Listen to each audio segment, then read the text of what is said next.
Hi, everyone. I'm Steve Altishan, Director of Client Partnerships here at Pacific Cascade Legal. And today I'm here with Wealth Manager Bruce Weinstein to talk about the importance of having a financial strategy behind your estate plan. Hey, Bruce, how you doing today?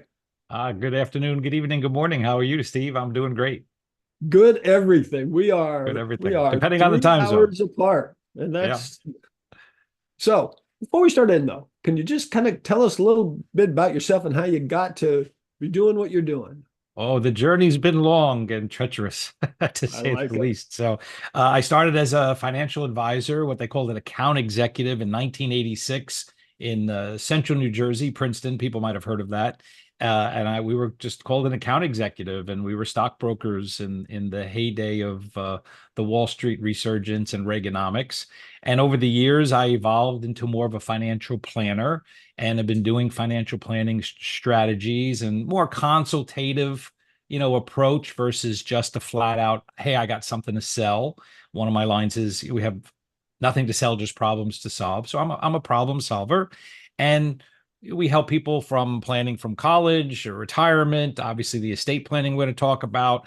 And then the last few years, my wife and I have been very heavily focused on the insurance end of the world, health insurance, Medicare, Obamacare, life insurance, everything you can think of in that regard. And my drive and motivation after all these years is I have a podcast. That's how we've met. And it's to get more of the education to the masses. I've been dealing with clients on a one-to-one basis all these years. And as I start to get on the back nine of my career in life, is I want to have this legacy of education information and get more to the masses because there's just such a lack of financial literacy in this country. And so that's what gets me up out of bed every day. I love it. I love it. And before we start it, I'm just going to tell you right now, we need to schedule one to talk about Medicare. Medicare, yeah. My dirty little secret used to be an attorney and then did some insurance and helped a bunch of attorneys try to get Medicare. And I mean, these people with, huge educations Yeah. can't get No. through that labyrinth. So we'll It's do like that next it's time. I think Absolutely. it's intentional government quicksand. I think this Oh is my really God, what it's it is. crazy. It's just It's crazy. like let's see who could get through the quicksand and get out to the other side. But yeah, That's exactly it. it's So paralysis by for now, analysis. estate planning, Let's and I go. really like the idea of getting the financial end of it. Yeah. We're attorneys. We create estate plans, wills, trusts, stuff like that. But there is that financial end that sometimes people don't really look at. And so I'm kind of wondering if, you can just start with a kind of a basic, why, especially when it relates to your financial issues, is estate planning important? Well, I think simply stated, everything's overlapped. And what I mean by that is a financial planner, if the client's engaging with somebody for financial guidance and advice, there's a goal and an end in mind. So, Stephen Covey, begin with the end in mind. So, Steve, what are you trying to accomplish?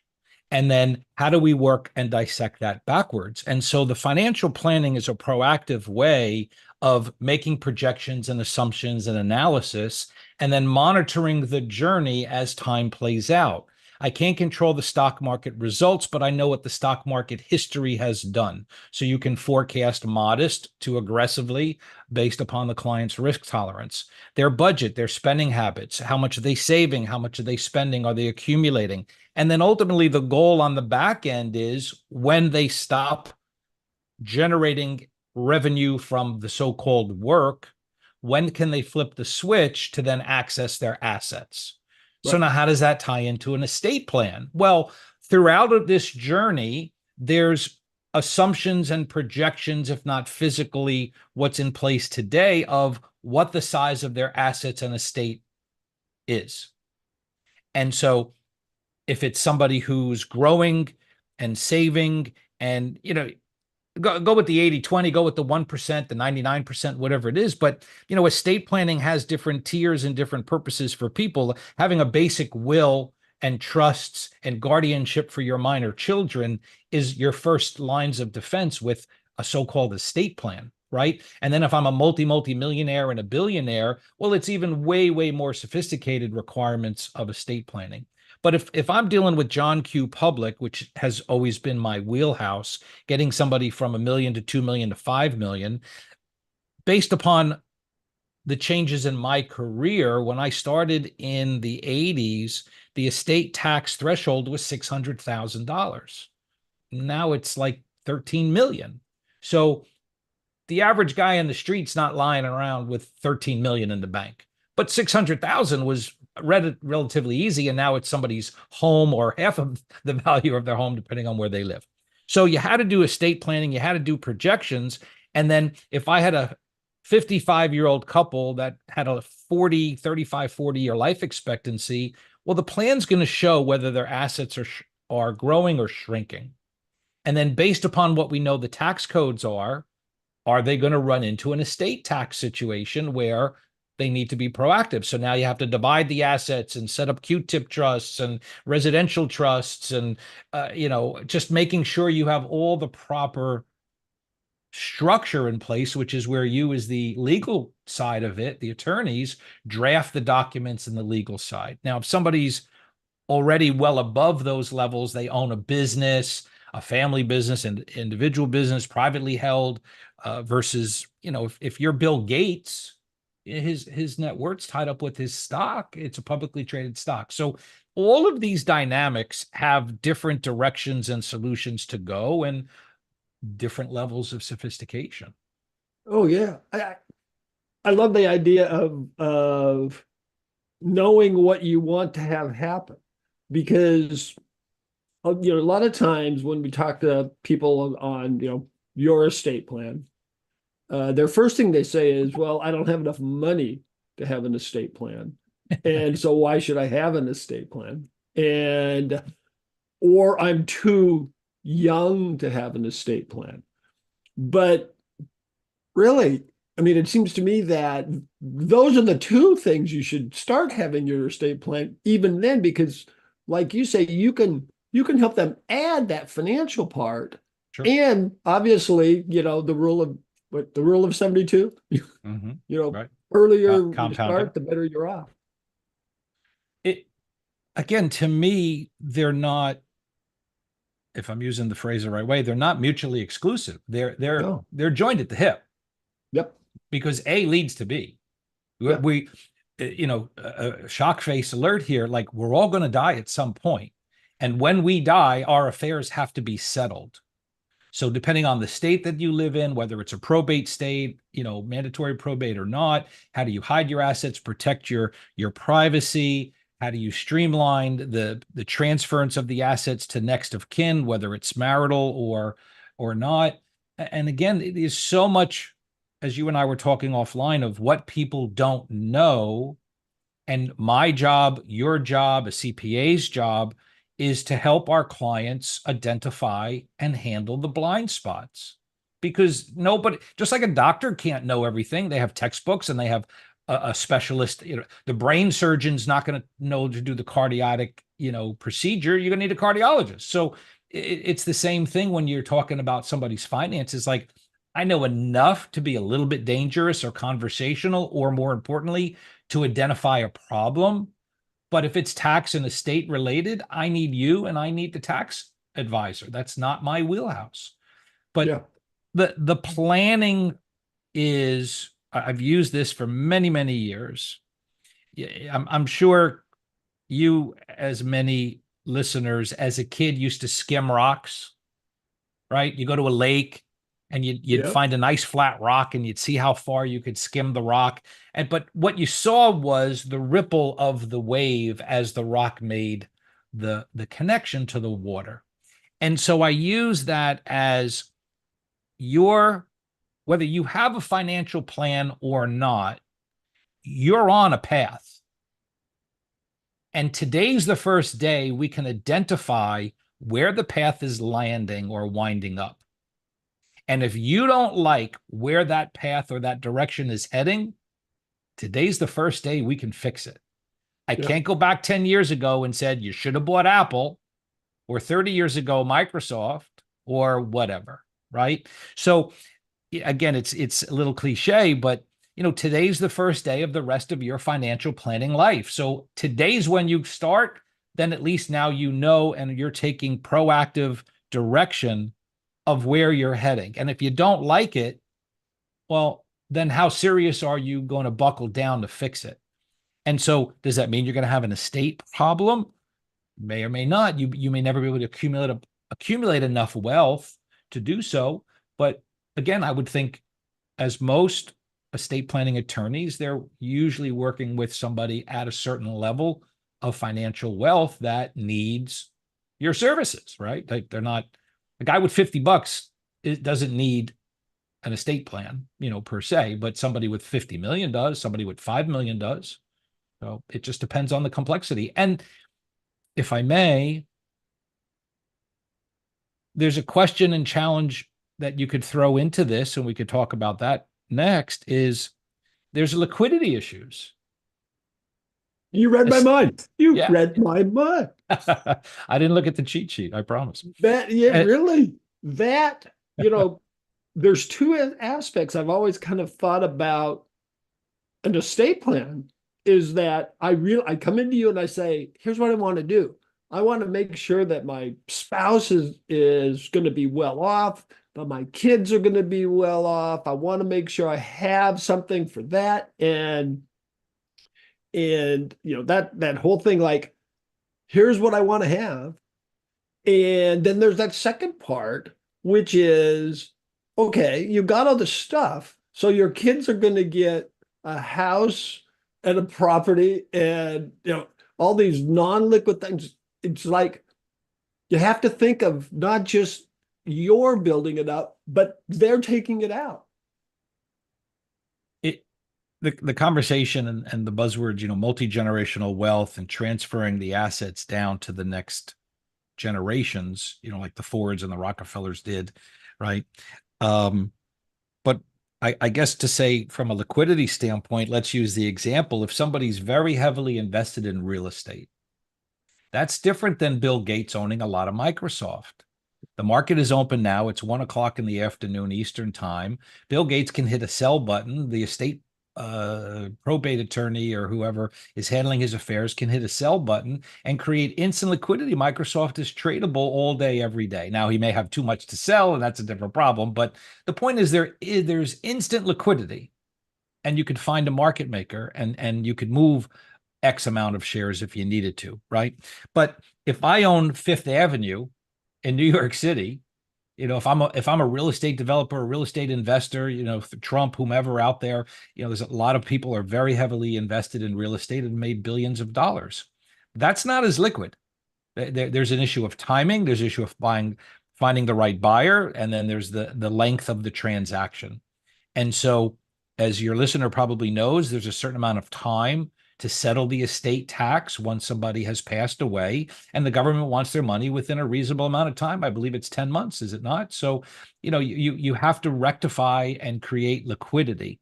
And so where do I come in, right? Like, why are we here? Why do you have the plan man on the show? Well, as an insurance advisor, creating liquidity is a life insurance strategy that we invoke with clients. And Yep. so again, not that we're going to get into the weeds here per se, but if I need $100 million to pay my inheritance tax, or my heirs to pay my inheritance tax when I go, if that's the math, well, then my kids or my wife or whomever is going to have to either sell some of my property within that amount of time and get that $100 million liquid cash. Now what if there's no buyers? What if the real estate market's turned down? What if I'm getting lowballed for 75,000? The tax is still 100, isn't it? Like, now I'm short 25 million. So what happens? So that's where the proper planning comes in, where you can set up an irrevocable life insurance trust. You could use premium financing strategies. Like, there's ways to come up with and create $100 million life insurance trust that is not a taxable event. It's outside the estate. It creates liquidity, and they write a check and they keep their Boardwalk Park Place and Marvin Gardens of their real estate portfolio. That's a Monopoly reference if people don't know what I'm talking about. I like But it. if I've got again, I'm making up big numbers, but Yeah. it could be 50 million, it could 500 million, or it could be 5 billion, but whatever the math is, anybody over 26 or so million dollars is going to, a married couple is having an estate tax challenge. And so now where's the liquidity going to come from? So if you're worth 100 million, you're going to owe 30 million, 40 million in potential inheritance tax. Do you want to write a check and give up your assets, or do you want to come up with a strategy leveraging life insurance, maybe even premium financing, which means somebody else pays for it, right? Those are just Yep. sophisticated ways that people can look. I think the wealthy people know it's all about leveraging other people's money. So, there's strategies in there that's like, well, I shouldn't have to write the check. The insurance can write that check. Yep. And Yep. so what do I need to do? And then people like Steve invoke all the legal bells and whistles and physical requirements. And then I take my life insurance and we plop it into the trust, and it's documented, and the tax ID numbers, and whose name and what name, and the proper recording of the registration and stuff to make it all legal. And but it's chapter and verse. It's spelled out. It's been used for 100 years. It's not. You and I didn't reinvent the wheel. We're just managing the wheel for people who need it. That's it. And this, you're talking about scale. Um, is a lot of people we talk to are like, we don't have to worry about that. We're never going to have 11 million. Right. But then you tell them, yeah, but our state starts at 1 million. And so scaling that whole thing down is just as important for the person who, like you said, maybe has a few $100,000.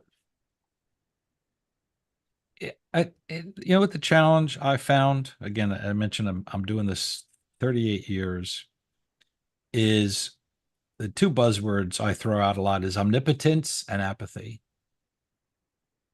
And that's hard when the other person isn't on the same wavelength.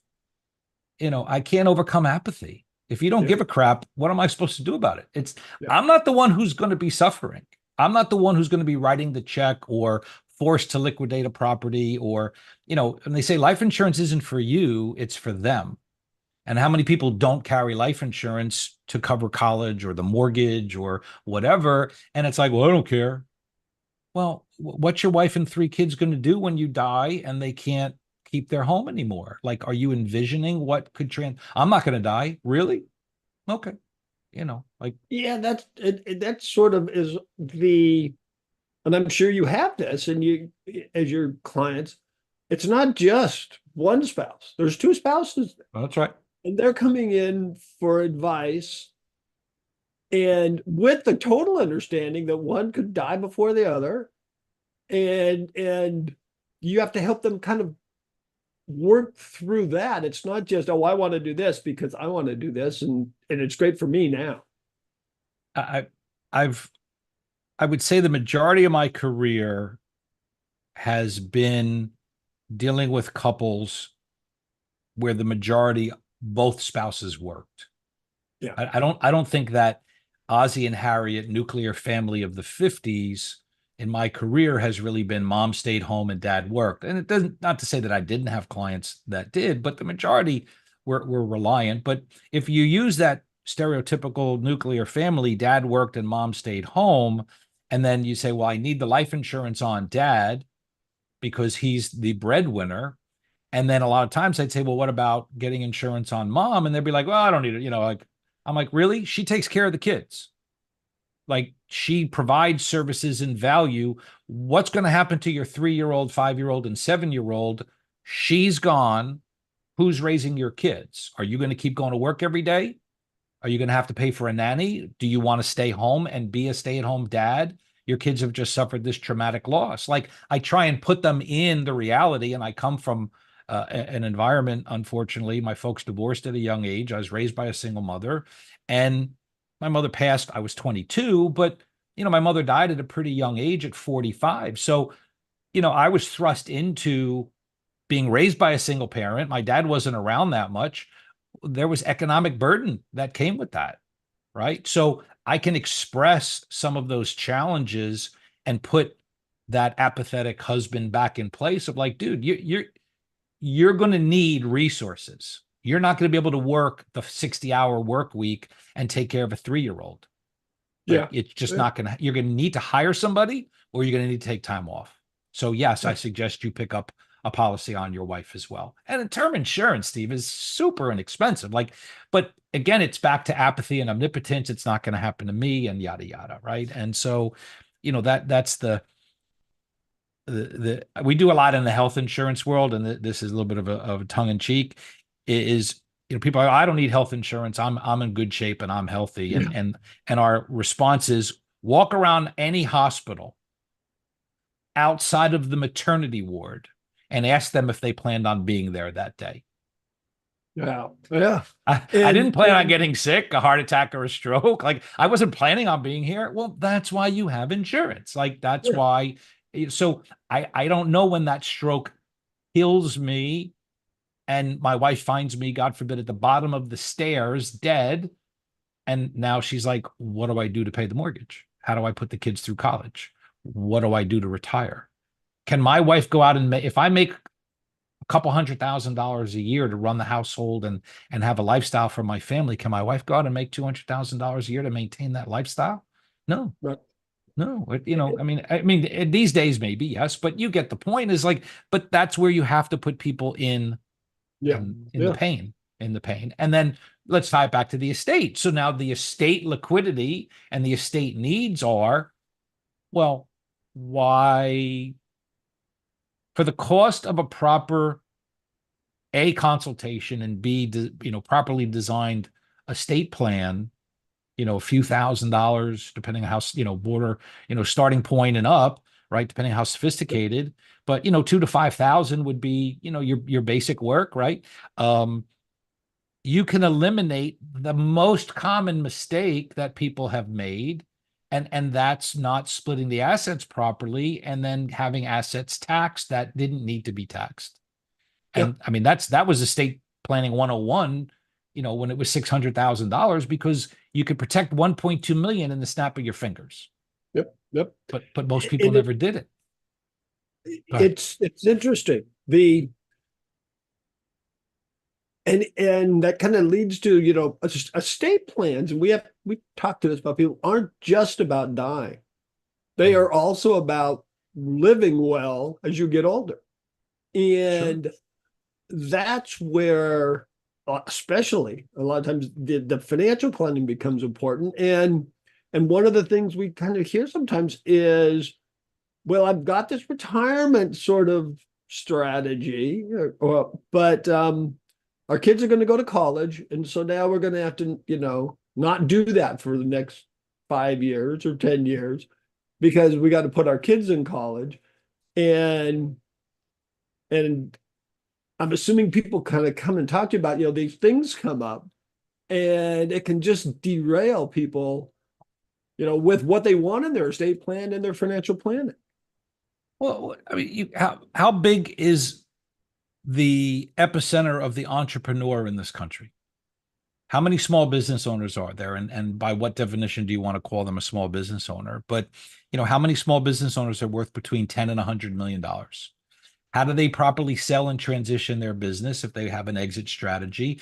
How do they avoid capital gains taxes? How do they avoid inheritance taxes? Like, it's a layer of an onion, and the more you peel back, the more complicated it could get. So there's, again, as we started the beginning of the conversation, is there's so many spider cracks of direction that things can go. And so that's where you have to start as the consumer, the user of this. You have to understand that you may not even know how complex your situation is.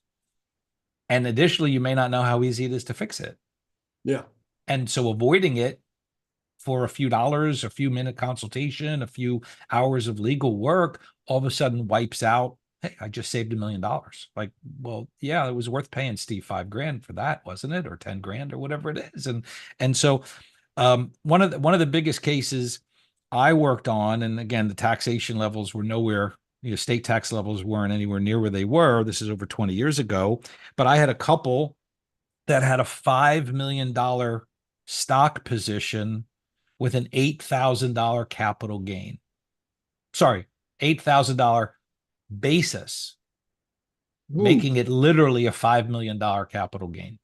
yeah. And it was being managed by a trust department when we met them. And the trust department refused to sell the stock and properly diversify because of the capital gain exposure. And on some levels, and I'll name drop it, um, it's a level of malpractice, if you will, because it was a bank stock. And when we did this case in around 2002, 2003, and in 2008, that bank failed. They no longer exist. Their stock went from 50 to $1. And so if they hadn't met me and we hadn't invoked the strategy that I'm going to, briefly touch on, and they never left that trust department and they wound up with that stock, that $5 million would have disappeared. It would have turned into 50 grand. And all that couple ever did was live on the dividend. They never touched the principal, and the dividend would have been gone. Their income stream would have been gone. Their asset would have been gone. So based upon my knowledge and understanding, we discussed a strategy using a charitable remainder trust.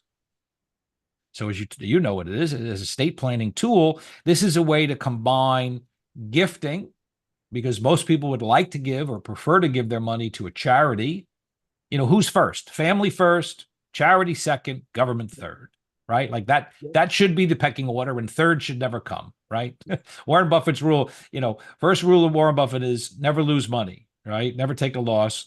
Rule number 2, see rule number 1, right? So, rule first is family, second is charity, third shouldn't exist as government, but it's voluntary. You can make choices. So the strategy was that we were going to gift the $5 million into a charitable remainder trust. The immediacy of that eliminated the capital gains, which was 28%, by the way, which is $1.4 million.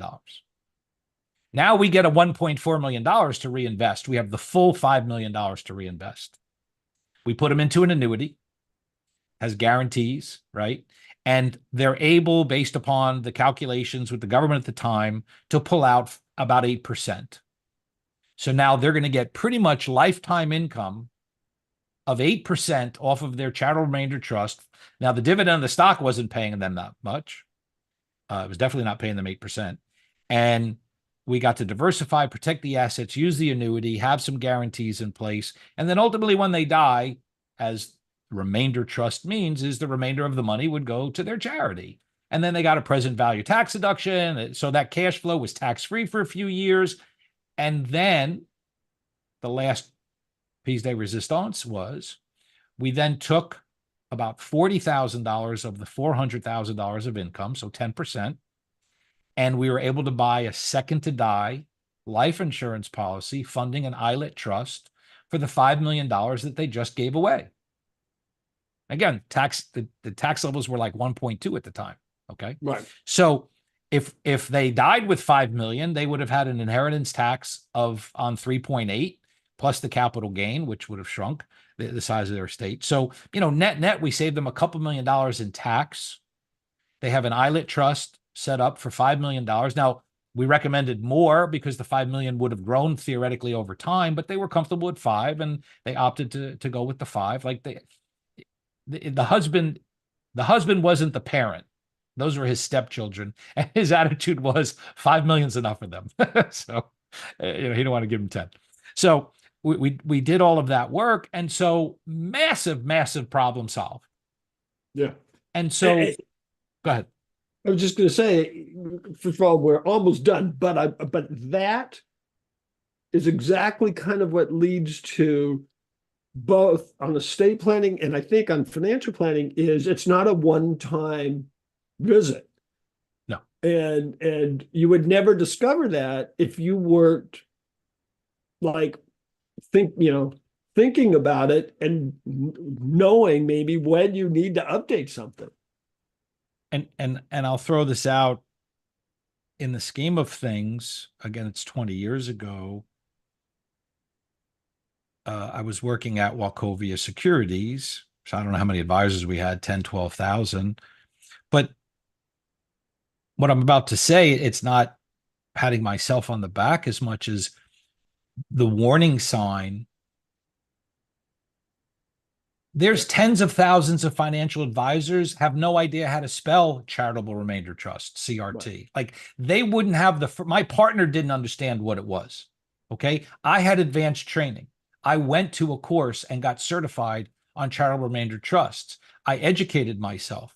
And so when that opportunity came about, I was able to help facilitate this where, again, the money was being managed by a trust company for this person. They didn't know about that strategy. They were leaving all that money in that stock. And as I mentioned at the beginning, that stock collapsed. That stock went to near zero. And so, what kind of lawsuit would have that entailed in 2008 if we had never crossed paths with these people and fixed that situation? We got to diversify their portfolio. We got to eliminate the capital gains tax. We reduced their estate tax. We recreated the asset for their heirs, tax free. Like, and their charity is going to get millions of dollars when they eventually pass on. Like, it was a triple win. Yeah, yeah. And just sort of circling back on what we're talking about, which was the importance of having a financial strategy behind your estate plan. That's the exact definition of that is you can have the greatest estate plan in the world, but if you don't have the right financial strategy Yeah. to make that estate plan work, then you're in big time trouble. It just, Uh, yeah, it, it, it's, again, this is, loosely speaking, but do I want a surgeon operating without doing an MRI first to see what's going on in there? Like,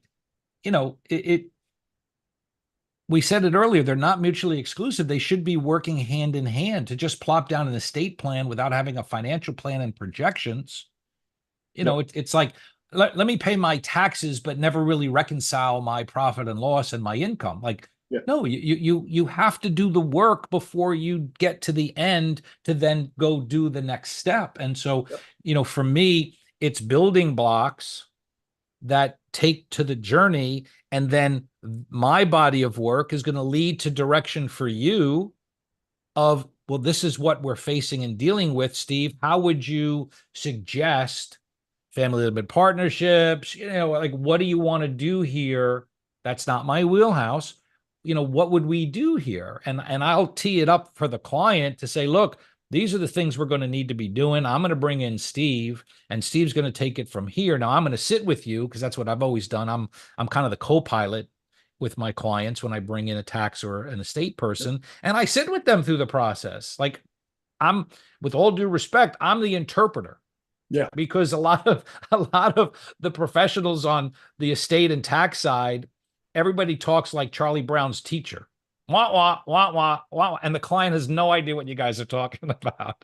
And that's I'll true. say, remember I said this and this. Remember I told you about that and that. And they're like, oh yeah. I said, well, that's what Steve's talking about. Maneuvering here and positioning. So I'll again, I'm tongue in cheek in it a little bit, but I'll be the interpreter because you and I both know the clients absorb probably less than Yep, 5% of what you talk about, right? yep, There, once you're in the seat at Steve's office, the trust level is going to be, well, if that's what I should do, I guess I'm going to do it. Like, yep, they don't necessarily know how it works. And, I got my remote control in my hand as a demonstrator. And I always say to clients, like, look, if I hit this button and the batteries work, would you expect that that device is going to go on? Like, it's a remote control. Like, yeah, like I hit the button. My expectations are whatever I'm pointing it at's going to go on, my TV, my air conditioner, whatever it is.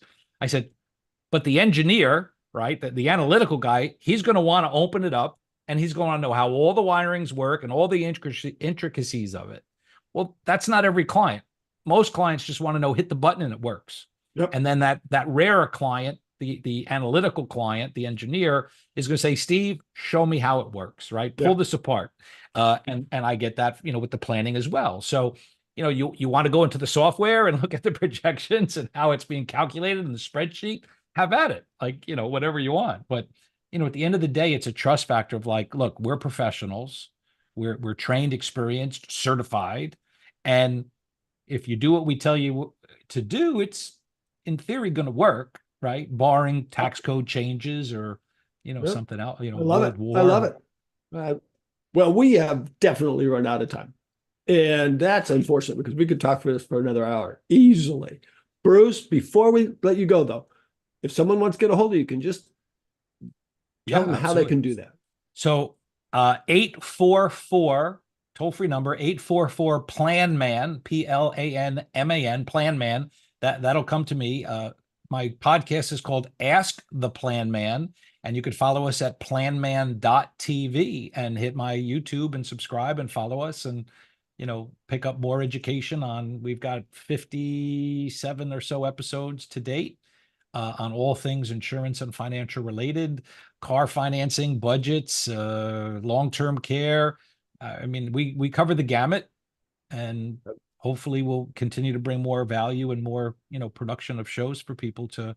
There's no product, Steve, there's no commercials. I love it. We're selling nothing. It's strictly education. It's information, as you mentioned Good. about Medicare. So, we have episodes on Medicare and Obamacare and the like. So love to have the opportunity to come back on your show anytime. Oh, absolutely. Absolutely. And thank you for being here today. I really do appreciate it.